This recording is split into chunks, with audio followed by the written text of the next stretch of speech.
Good evening. आज की lecture है मीटर ब्रिज। सबसे पहले हम लोग जानेंगे ये मीटर ब्रिज क्या है। तो मीटर ब्रिज व्हीटस्टोन सेतु का एप्लीकेशन है, अर्थात यह व्हीटस्टोन सेतु के सिद्धांत पर कार्य करता है। हम लोग पढ़े थे व्हीटस्टोन सेतु में कि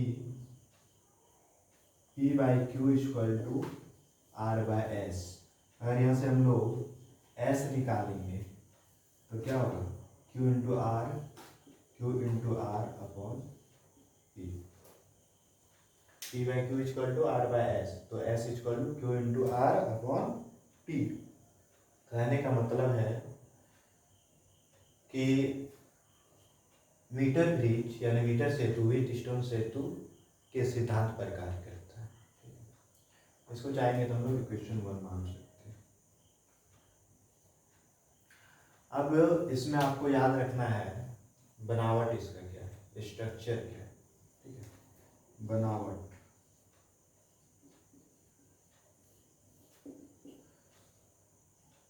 में याद रखना है कि यह 1 मीटर लंबे मैग्नीन या कॉन्स्टेंटल तार का बना होता है, जिसे लकड़ी के बोर्ड पर स्थापित मीटर स्केल के समानांतर यानी पैरेलल रख देते हैं।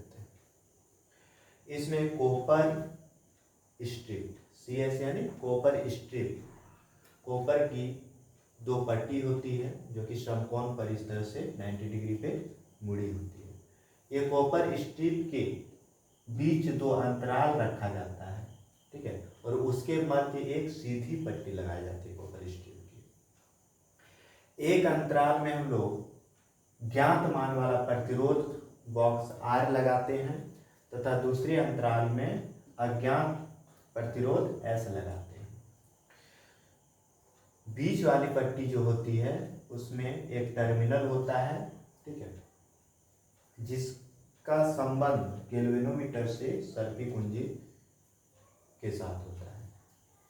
अब क्या करते हैं, ये 1 मीटर जो तार है मैग्नीन या कॉन्स्टेंटन का, ठीक है, उसको हम लोग कनेक्टिंग वायर की हेल्प से बैटरी और एक दिशा वाला एक दिशीय कुंजी यानी 1 डायरेक्शनल की से जोड़ देते हैं। ये था आपका स्ट्रक्चर क्या बताए कि यह 1 मीटर लंबे मैग्नीन या कॉन्स्टेंटन तार का बना होता है, जिसे लकड़ी के बोर्ड पर मीटर स्केल के समानांतर स्थापित किया जाता है। समकोण पर मुड़ी हुई 2 कॉपर स्ट्रिप होती है, जिसके मध्य 2 अंतराल रखा जाता है, उसके बीच एक सीधी पट्टी होती है। एक अंतराल में प्रतिरोध बक्सा R लगाते हैं, दूसरे अंतराल में अज्ञात मान वाला प्रतिरोध S लगाते हैं। टर्मिनल से गैल्वेनोमीटर का संबंध ज्योति से कर देते हैं। ये था आपका बनावट। अब हम लोग देखेंगे इसका क्रियाविधि और थ्योरी क्या है।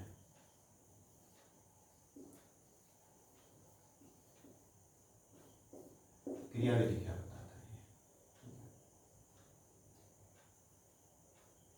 है ये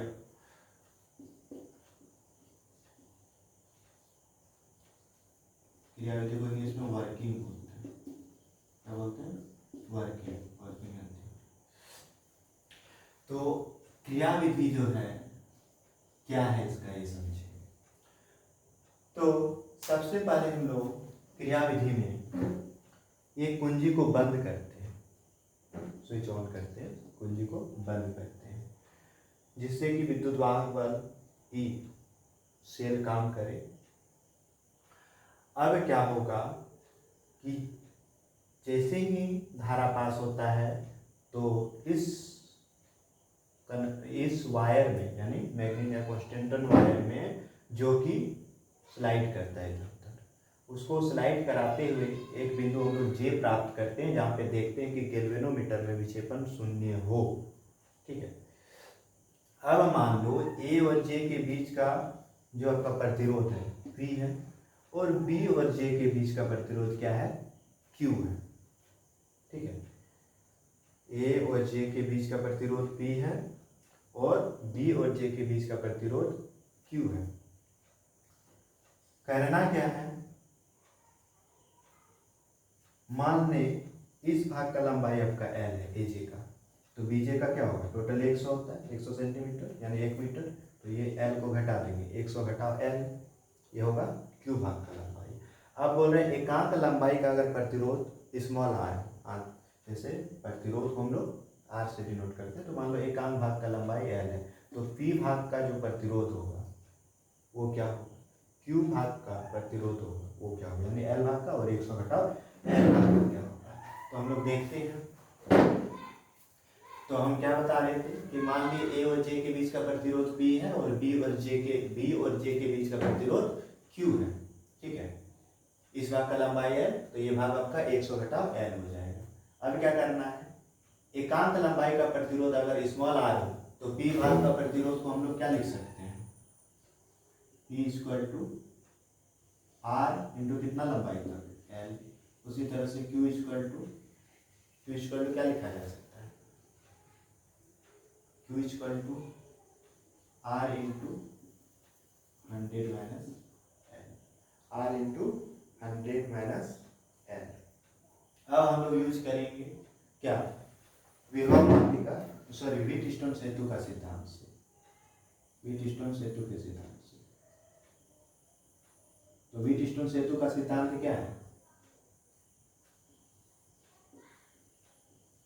व्हीटस्टोन सेतु का जो सिद्धांत है वो क्या बताता है कि P बाय क्यू जो होगा R बाय एस के बराबर होगा। अगर हम लोग यहाँ पर S निकाल देंगे तो S बराबर Q into R upon P, ठीक है। अब यहाँ पे देखिए कि S इक्वल टू क्या लिख सकते हैं, Q इंटू आर, तो Q का value R into 100 minus L, R into 100 minus L, Q into R, R का वैल्यू तो नहीं, वो तो पहले से हम लोग को पता होगा, ज्ञात मान का प्रतिरोध लगाएंगे, by Q into R by P, P का वैल्यू है R into L, R into L, R cut जाएगा, तो S इक्वल टू क्या होगा 100 minus L into R upon L. इसको अगर और एक लाइन सॉल्व करेंगे तो मेरा आ जाएगा S इक्वल टू एक 100 by L minus L by L that is 1 और इंटू आर। यही हो गया आपका रिक्वायर्ड फार्मूला।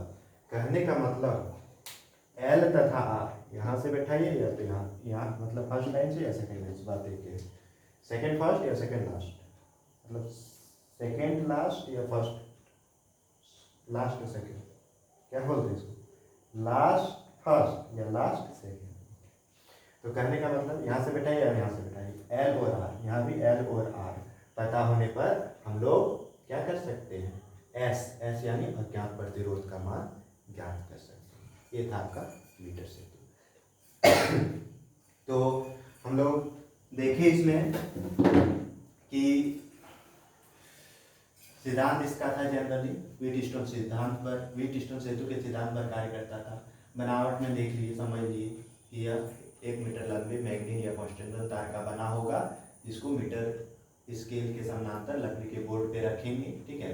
कॉपर की मुड़ी हुई, समकोण पर मुड़ी हुई 2 पट्टी होगी, एक पर हम लोग अज्ञात मतलब ज्ञात मान वाला प्रतिरोध R लगाएंगे और दूसरे गैप पर एक ज्ञात मान मतलब अज्ञात मान वाला प्रतिरोध S लगाएंगे।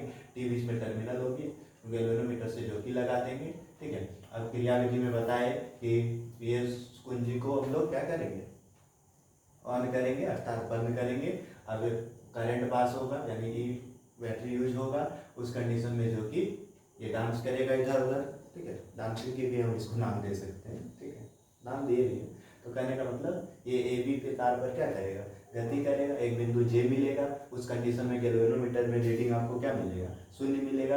अब ए और जे के बीच का मान लो लंबाई एल है, तो नेक्स्ट लंबाई क्या होगा 100 घटाओ एल। अब ए और जे के बीच का प्रतिरोध अगर पी हो मान ली, तथा बी और जे के बीच का प्रतिरोध क्यू हो और एकांक लंबाई का प्रतिरोध स्मॉल आर हो, उस कंडीशन में पी भाग का प्रतिरोध जो होगा आर इंटू एल और क्यू भाग का प्रतिरोध R into 100 minus L. Wheatstone सेतु का सिद्धांत लेंगे, P by Q equal to R by S, S equal to Q into R by P. यहाँ से S equal to Q, Q का वैल्यू ये है आपका R into 100 minus L, R into 100 minus L into ये R by P, P का value R into L, R into L, R cut जाएगा, बचेगा S equal 100 minus L into R by L, या S equal to L से divide कर दो 100 by L, L by L that is 1 into R. कहने का मतलब है एल तथा आर अगर पता है तो हम लोग अज्ञात मान का प्रतिरोध एस को ज्ञात कर सकते हैं। आर ऐसे भी हम लोग पहले से ज्ञात मान वाला प्रतिरोध हो ये हम लोग लेते हैं, सिर्फ यहाँ पे एल फाइंड करना था। तो ये था आपका मीटर ब्रिज का व्यंजक, अज्ञात प्रतिरोध, इस फार्मूला से हम लोग पता कर सकते हैं। Okay, thank you.